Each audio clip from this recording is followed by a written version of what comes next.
우리 예배를 받으시는 우리의 생명과 소망 되신 주님을 찬양합니다.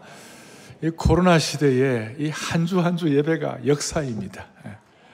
얼마나 소중한지 모르겠습니다. 한 해의 마지막 종착역인 이 12월 첫 주에 여호와의 날, 여호와의 그날, The Day of the Lord에 대해서 말씀할 수 있다는 것이 큰 특권이요 은혜라고 믿습니다. 말씀을 듣는 모든 성도들을 또 우리 모두를 살려주시기를 바랍니다.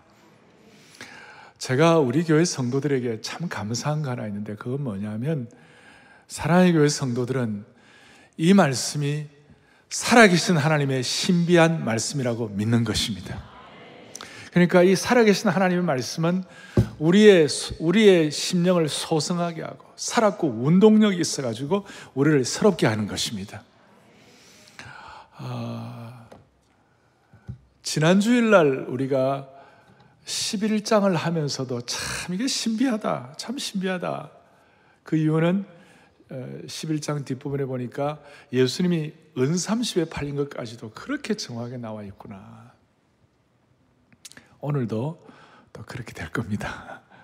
오늘도 그렇게 될 건데 참 신비한 말씀이에요. 그러니까 예수님 오시기 전에 500여 년 전에 이 말씀이 기록되었는데 예수님 그 500년 뒤에 일어날 일을 그렇게 그냥 바로 눈앞에 손에 만지듯이 그렇게 예언을 하니까 얼마나 신비한지 모르겠어요. 오늘 이 말씀이 여러분들 영의 눈을 뜨게 하셔서 비록 오늘 암예배 때는 오늘 처음 교회 오신 분들도 있었어요. 이 코로나 시대에 처음 오늘 생전 처음 오는 분도 있었어요. 그래서 제가 걱정이 뭐냐면 이 강해가 다 깨달아질까? 그런데 성령께서 역사하시면 깨달아지는 은혜가 있을 줄로 믿는 것이에요. 오늘 현장 예배 또 우리 별관에서 드리는 모든 분들 그리고 특별히 온라인 생중계로 들어오는 분들 가운데서도 아직 주님을 잘 모르는 분들도 이 말씀에 눈이 열리기를 바랍니다. 앞에 1장부터 이제 쭉 앞부분들은 이제 이스라엘 백성들을 향한 말씀을 많이 하고 이제 12장부터는 본격적으로 재림에 대해서 종말에 관해서 이 거룩한 시나리오라고 그럴 수 있습니다. 어떻게 보면 영적인 거대 담론이 오늘부터 나오고 있는데 여러분 요즘에 영끌이라는 말 아시죠? 나도 지난주에 제대로 들었어요. 영끌이 뭐냐면 영혼을 끌어서라도 내가 원하는 것을 꼭 이룬다 이런 거 있잖아요. 그 영끌이라는 말을 많이 하는데 우리는 그런 종류보다도 우리는 영혼을 끌어가지고 말씀의 깊은 신비를 깨닫는 눈을 열기를 바라는 것입니다.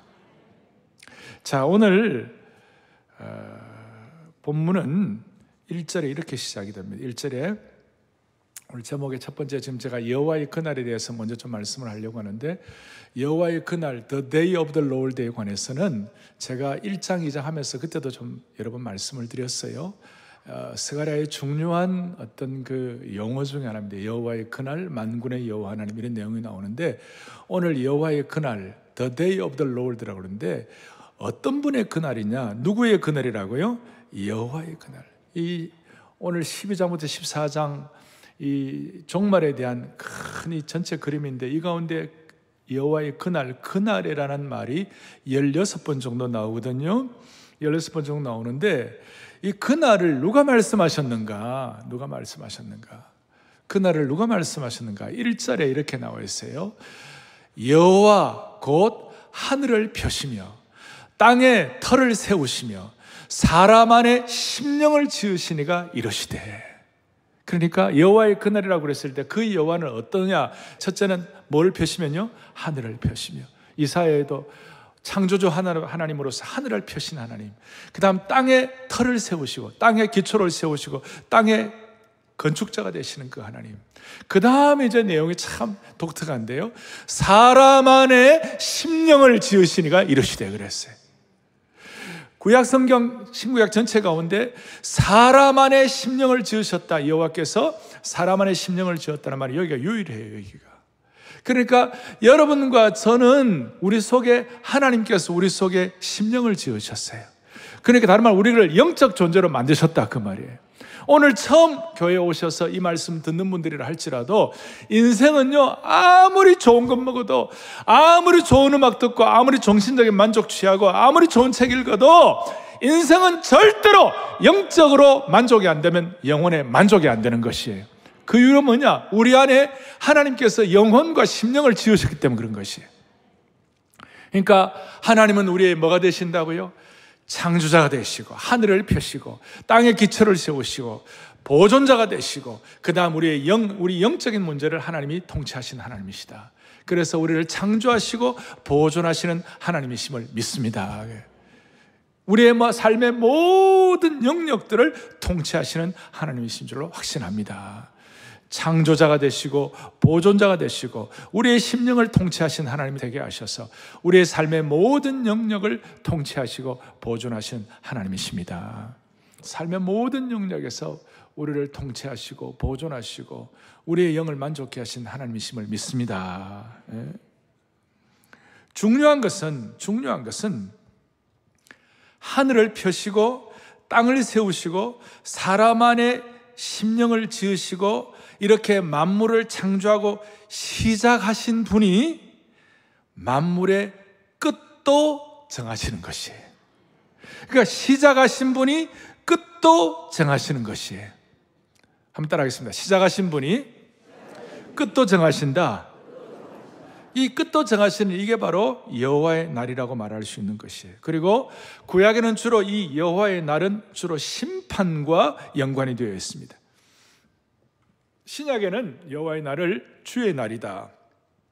그래서 주님의 재림을 많이 보여주고 있는데 이 심판과 재림 이것이 여호와의 날과 밀접한 관계가 있고 그 다음에 심판과 재림이 우리에게 시사하는 바는 뭐냐면 공통점이 뭐냐면 그것은 준비를 하라는 것이에요. 다시요. 뭐 하라고요? 준비를 하라. 심판을 준비하고 재림을 준비하라는 것이에요. 그러니까 준비하지 않고 맞이하는 여호와의 날은 재앙인 것이에요. 준비하지 않고 맞이하는 심판은 재앙이고 준비하지 않고 맞이하는 재림도 재앙이 되는 것이에요. 그래서 한 해 마지막 종착역 12월 이 첫 주일 오늘날 여호와의 날을 준비하고 이 준비하기 위하여 우리가 착한 종으로 허리를 띠고 준비를 하고 슬기로운 지혜로운 다섯 처녀처럼 우리가 등불을 들고 예비한다면 이것은 오늘 축복이 되는 것이에요. 자, 한번 따라하겠습니다. 다시 한번. 준비된 재림은 축복이 된다. 현장 예배에 오신 여러분들이 모든 우리 생중계로 들어오는 모든 성도들을 대표해가지고 그렇게 마음에 소원을 하고 집중을 하시기 바랍니다. 다시 한번. 준비된 재림은 뭐가 된다고요? 축복이 된다. 그러니까 정말 준비된 하나님의 백성은 예수님의 재림, 여호와의 날을 너무나도 사모하는 것이에요. 오매불망 사모하는 것이에요. 신부가 신랑을 사모하듯이 그렇게 사모하는 거예요. 제가 아는 신앙의 귀한 어른들, 죽으면 죽으리라 안희숙 사모님 같은 경우는 제가 지금 그분 눈에 선연한데 얼마나 예수님 오는 것을 사모하는지. 강단에 탁 올라가실 때마다 꽃 하나 탁 다시고 머리에 모자 하나 탁 쓰시고 안사모님 멋쟁이셨는데 그런데 그 오매불망 사모하는 그 주님, 그 죽으면 죽으리란 책에도 주님 사모하는 것이 막 역력이 표현되어 있어요. 제가 지난주에 제가 사진을 좀 정리하다가 우리 한국 교회에 처음으로 신구약 주석을 전체를 다 쓰신 박윤선 박사님이 계셨어요.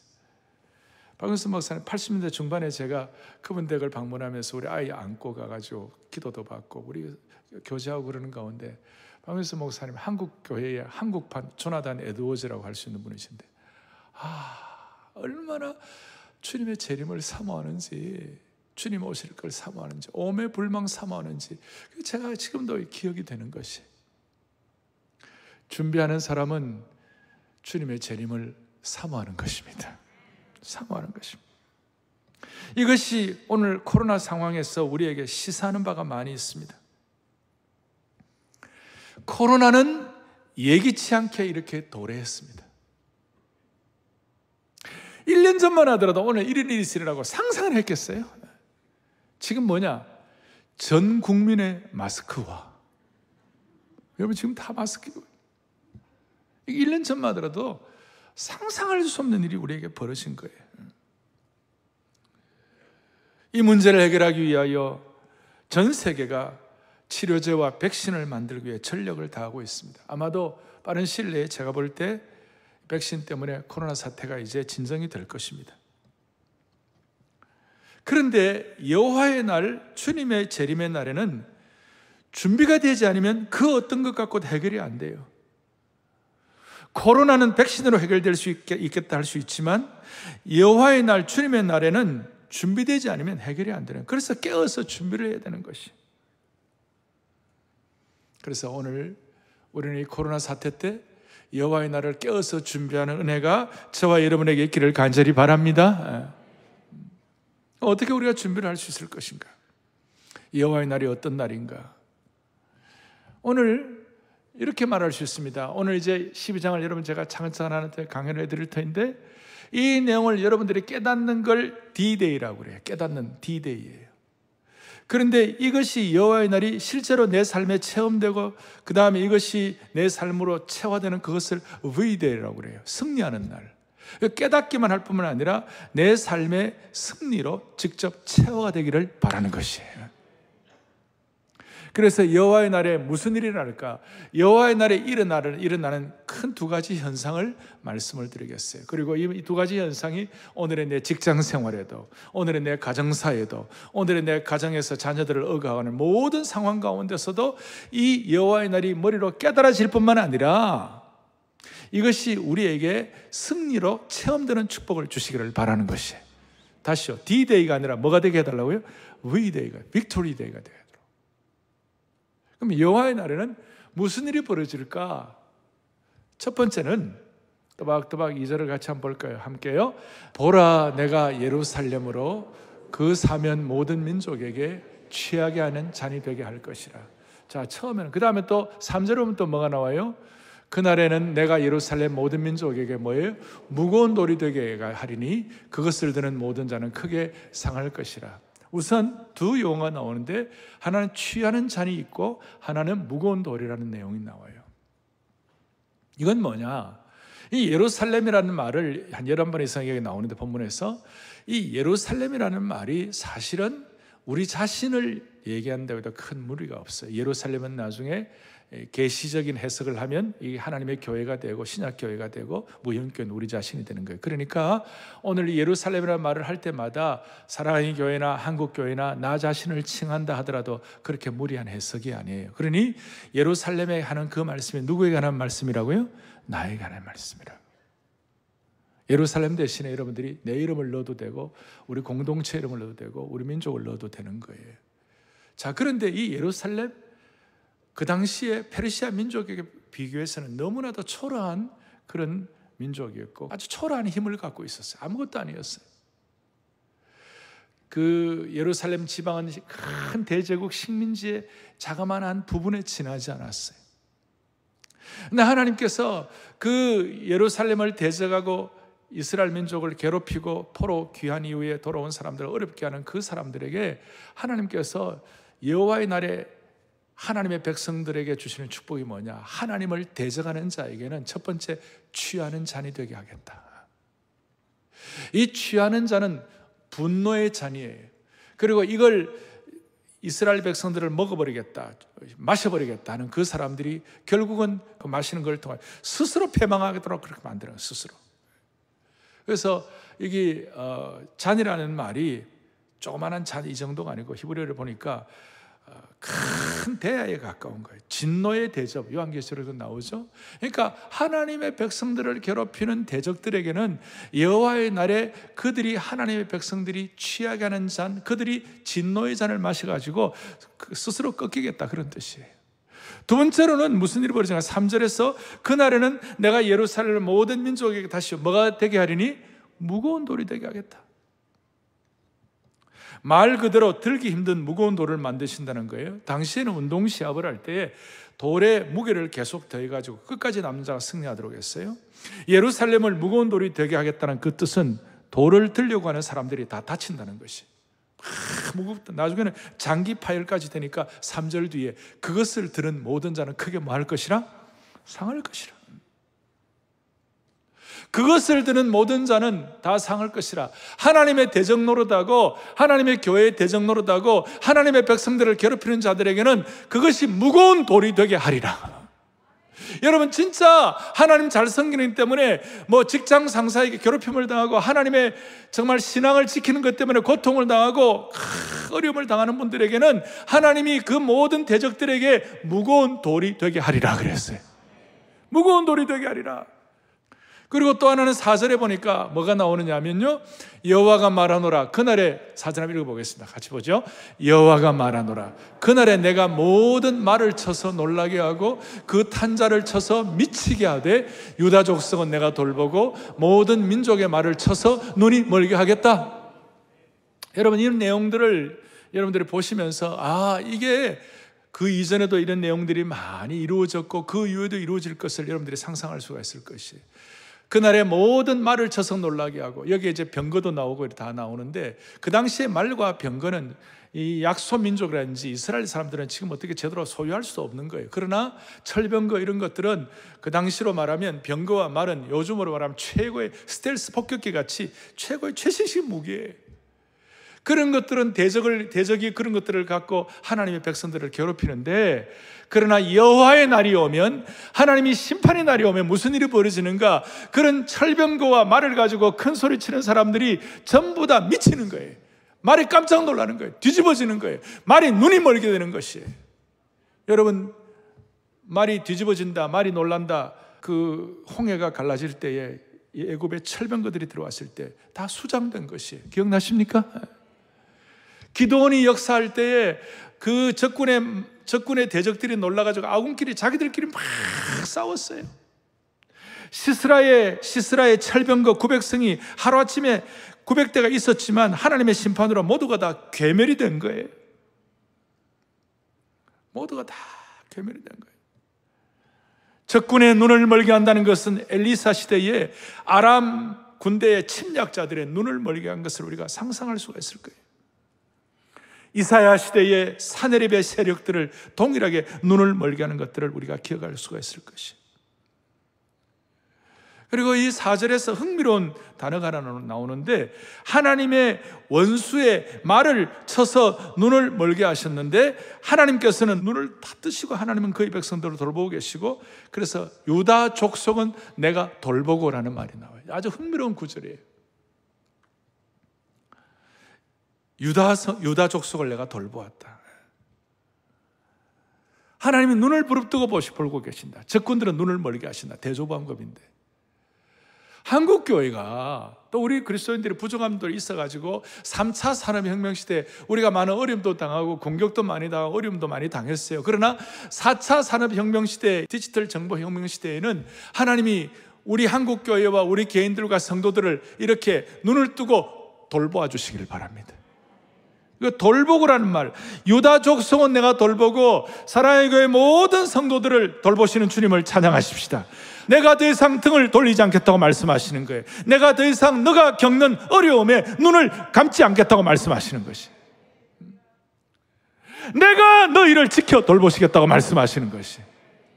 그러니까 이 여호와의 날은 대적들에게는 심판의 날이 되겠지만 하나님의 백성들에게는 구원의 날이 되는 것입니다. 내가 돌보고 저들로 하여금 취하게 하는 잔을 마셔가지고 저들로 하여금 들 수 없는 무거운 돌을 들게 해가지고 허리를 꺾게 하시고, 저들의 자랑하는 병거와 말들과 모든 것들을 하나님께서 눈을 멀게 하시는, 말탄 자를 미치게 하시는 하나님의 능력을 찬양하십시다.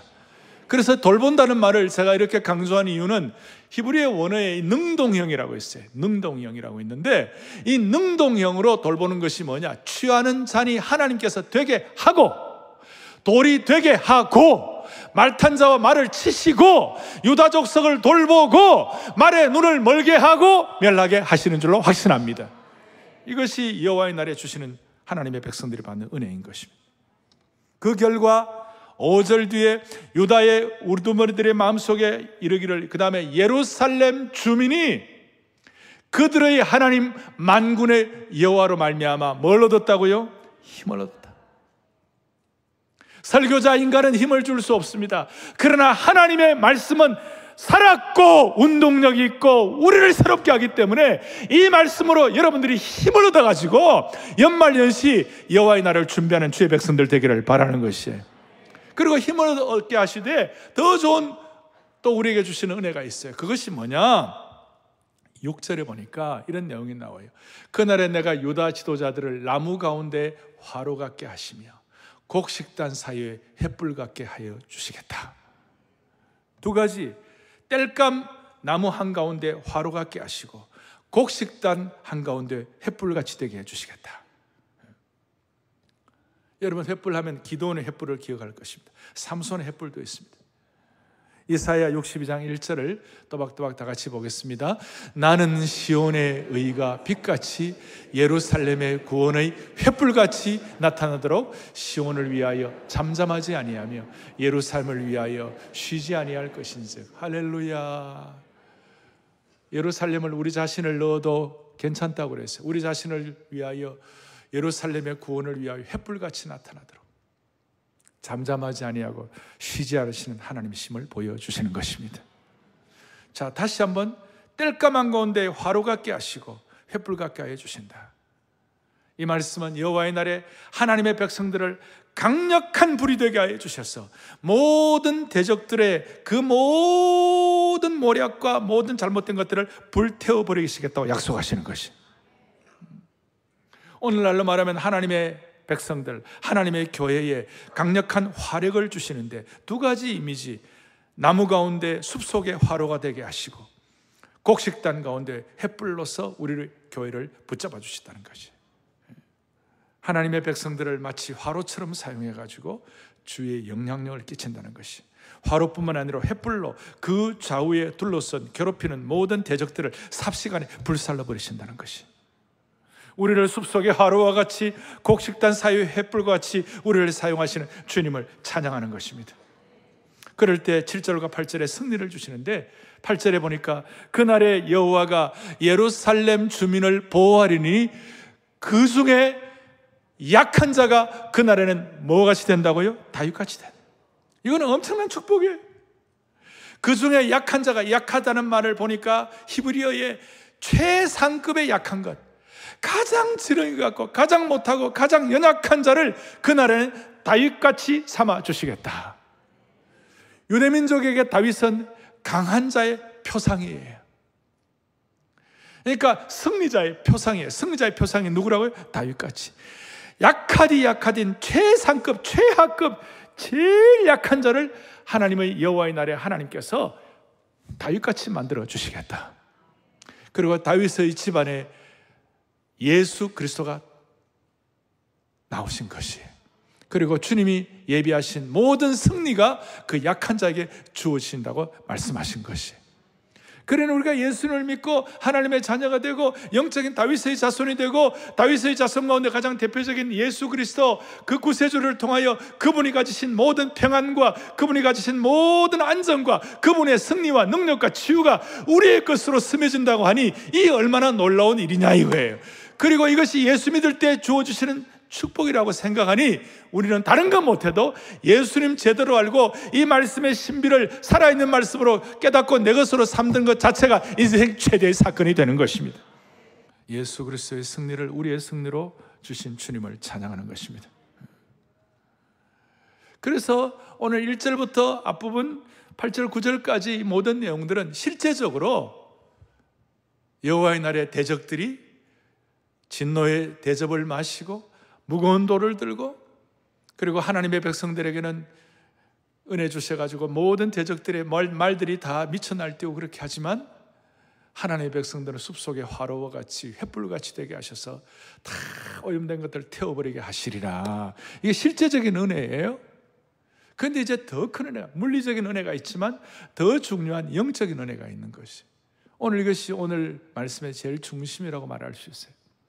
10절부터 나타난 걸 통하여 무엇 나타나? 10절을 우리 또박또박 다 같이 우리 크게 합독하겠습니다. 내가 다윗의 집과 예루살렘 주민에게 은총과 간구하는 심령을 부어주리니 그들이 그 찌른 바 그를 바라보고 그를 위하여 애통하기를 독자를 위하여 애통하듯 하며 그를 위하여 통곡하기를 장자를 위하여 통곡하듯 하리로다. 아멘.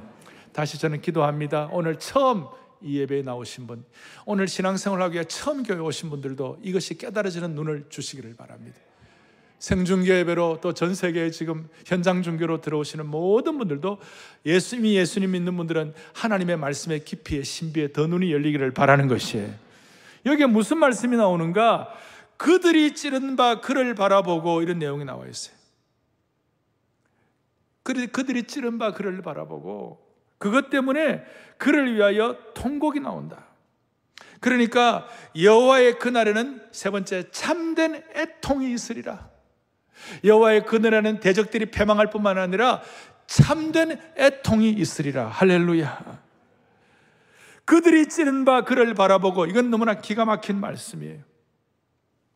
이 애통은 지난 11장에서 엉터리 지도자들 때문에 곡하는 것과는 완전히 달라요. 여기는 영적으로 깊은 애통이 있다는 것이, 하나님의 말씀의 깊이가 깨달아지니까 이 말씀 앞에 내가 어찌할꼬 하는 그 애통이라고 말할 수가 있는 것이, 여기서 찔린 자가 누굴까요? 찌른 자는 누구고 찔린 자는 누굴까요? 찔린 자는 다름 아닌 하나님 자신이라고 말할 수 있어요. 이건 제가 얘기한 것이 아니고 10절의 다른 번역본에 보면 그들이 찌른 나를 바라보고, 그들이 찌른 나를 바라보고, 나를 바라보고, 여기서 찔린 분은 하나님이시요 주님이시라는 것이. 그래서 이사야 53장에 보면 그가 찔림은 우리의 허물 때문이라, 그가 상한 우리의 죄악 때문이라. 그리고 찌른다는 말은 그냥 찌른 정도가 아니라 치명상으로 심장이 찔리는 거예요. 예수님 십자가에 달려 돌아가실 때 치명상으로 찔린 걸 말씀하는 거예요. 사랑하는 형제자매 여러분, 어떻게 하나님이 찔리실 수가 있습니까? 어떻게 주님이 찔릴 수가 있습니까? 어떻게 이것이 용인될 수가 있습니까? 기가 막힌 상황입니다. 구원자가 찔리는 상황이 된다는 것입니다.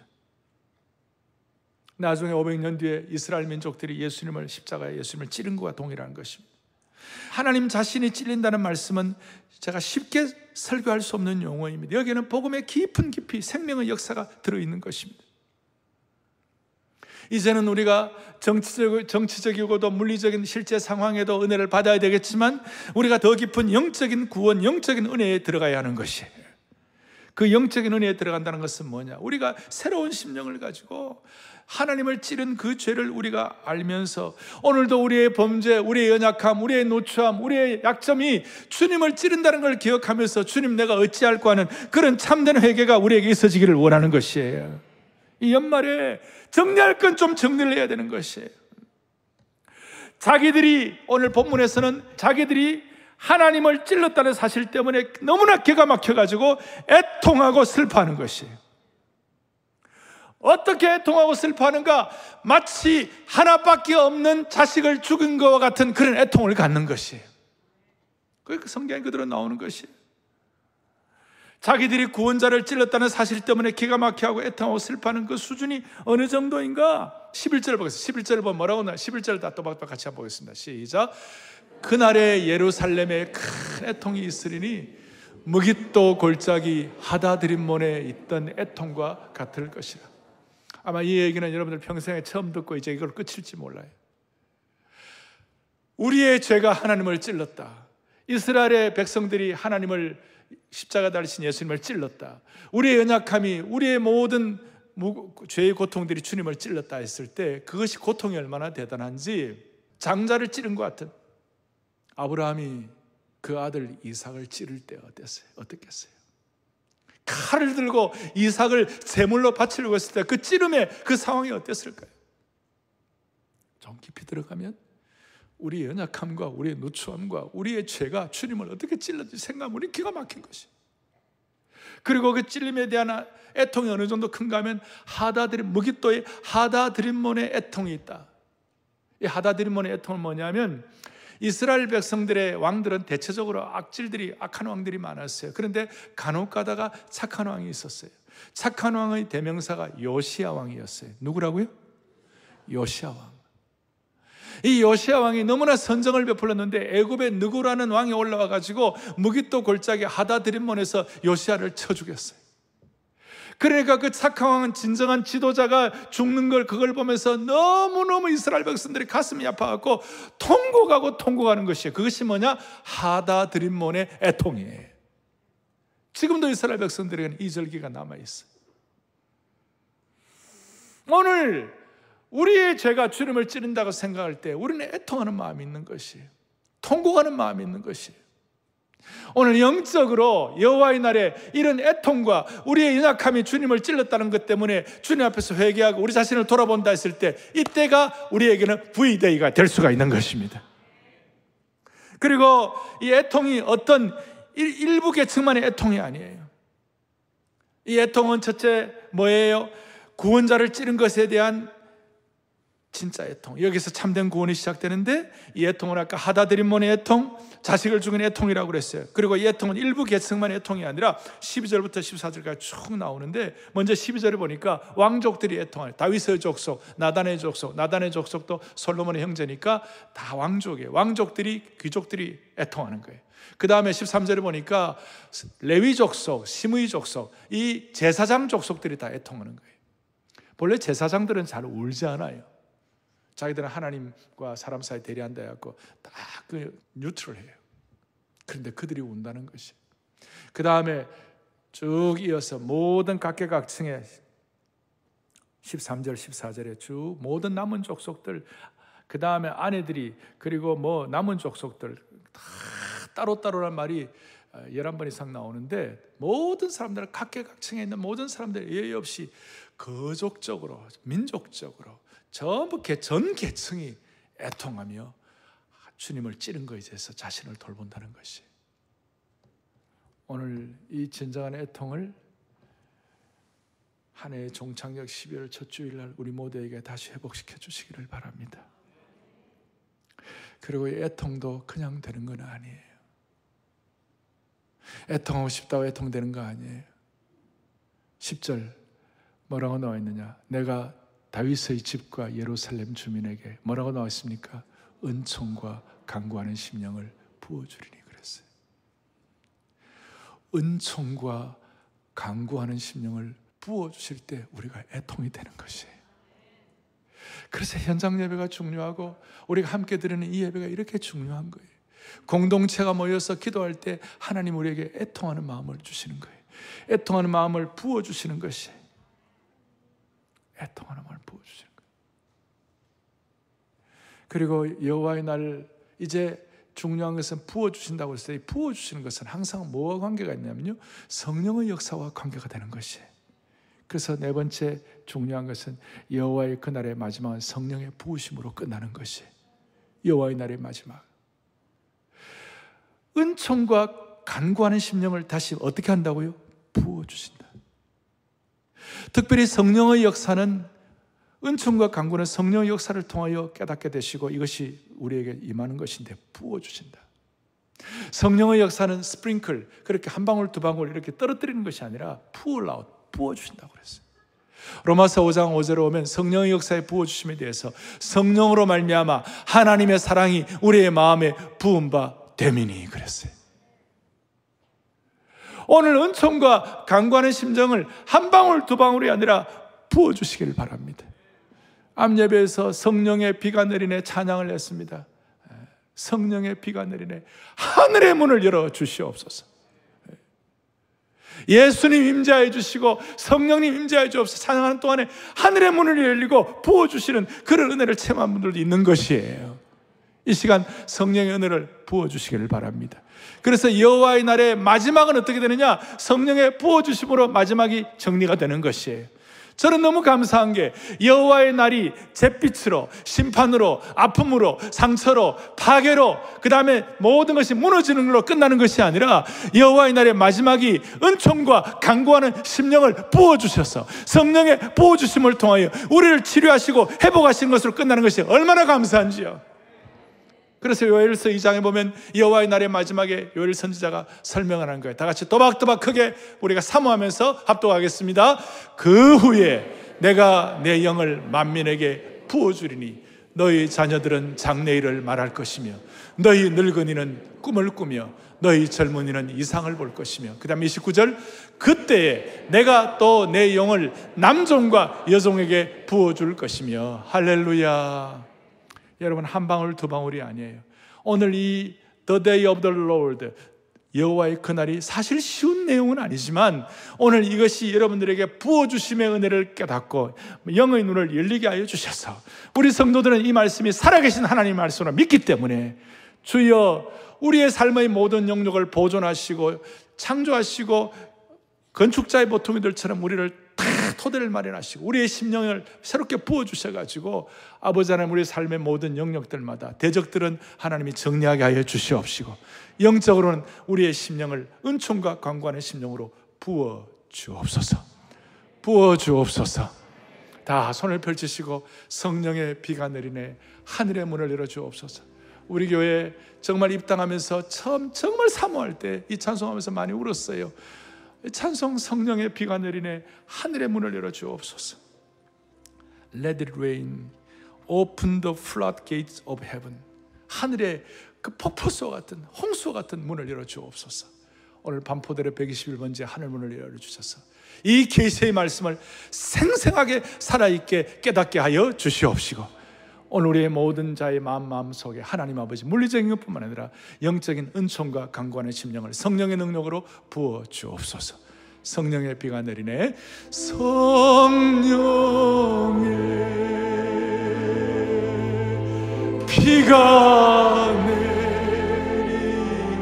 찬양대 하늘의 문을 여소서. 성령 비가 내리네. 하늘의 문을 여소서. 성령의 온라인으로 들어오는 모든 분들 비가 내리네. 하늘의 은총의 문을 은총의 비가 내리네. 은총의 비가 내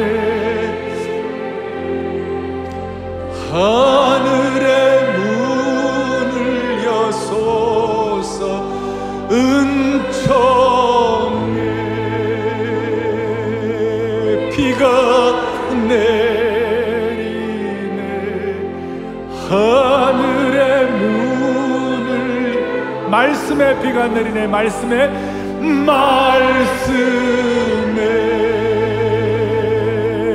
비가 내리네.